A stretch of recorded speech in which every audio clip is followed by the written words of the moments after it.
আপনারা জানেন যে আওয়ামী লীগের ছাত্রলীগ একটি নিষিদ্ধ সংগঠন, সেখানে যারা সরাসরি অপরাধে জড়িত ছিল তাদেরকে এখন পর্যন্ত গ্রেফতার করা হয়নি। এই কারণে ঠিক এনসিপির আজকের এই গাড়িবহরে তারা ওপেন ফায়ার করছে, তারা সেখানে হামলা চালিয়েছে। তো এই জায়গা থেকে ইন্টারিম এখন পর্যন্ত কিন্তু এই খুনিদেরকে তাদের আইনের আওতায় আনতে ব্যর্থ হয়েছে। আপনারা দেখুন যে শাহবাগ ছাড়া যাত্রাবাড়ি জুলাই আন্দোলনের যে স্পটগুলো তৈরি হয়েছে সব জায়গায় এখন এই মুহূর্তে ব্লকেট কর্মসূচি চলছে। আমাদের যে জুলাই পদযাত্রা শুরু হয়েছে গতকালকে হয়েছিল ভোলাই এবং বরিশালে, আমি সেখানে অবস্থান করছিলাম। তো আমার এক আপা ছিলেন সঙ্গে, উনি আহত হতে ওনাকে নিয়ে আমি ঢাকায় ফিরি।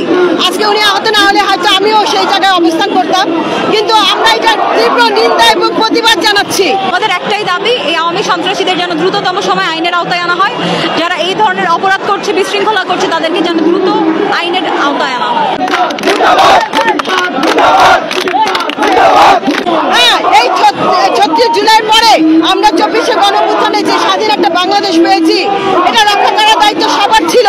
এবং জাতীয় নাগরিক পার্টি যখন আজকে পদযাত্রা শুরু করেছে, গোপালগঞ্জে যখন এখানে পদযাত্রা ছিল, তারা পূর্ব পরিকল্পিতভাবে গাছ কেটে পথ রুদ্ধ করেছিল যাতে এই পদযাত্রাটা সফল না হয়। ওয়ালটন এখন দেশের সীমানা পেরিয়ে পৌঁছে গিয়েছে ৫০টিরও বেশি দেশে। ওয়ালটন, ঘরে ঘরে, বিশ্বজুড়ে। তারপর আমাদের নেতৃবৃন্দরা তাদের দুঃসাহসিকতার কারণে তারা দেখা গিয়েছে যে সেখানে পদযাত্রায় সফল হতে পেরেছেন, তাদের উপর হামলা করা হয়েছে, ককটেল নিক্ষেপ করা হয়েছে এবং কোনোভাবে যেন এই পদযাত্রা সফল না করা হয় তার জন্য তারা অপচেষ্টা চালিয়ে যাচ্ছেন। এখনো আমরা খবরে দেখে আসছি সেখানে গুলিবর্ষণ হচ্ছে, ককটেল নিক্ষেপ হচ্ছে। তাদের এই দুঃসাহসিকতা কিভাবে আসে? আমরা এর তীব্র নিন্দা জানাচ্ছি। আমরা এখন শাহবাগ ব্লকেট করেছি।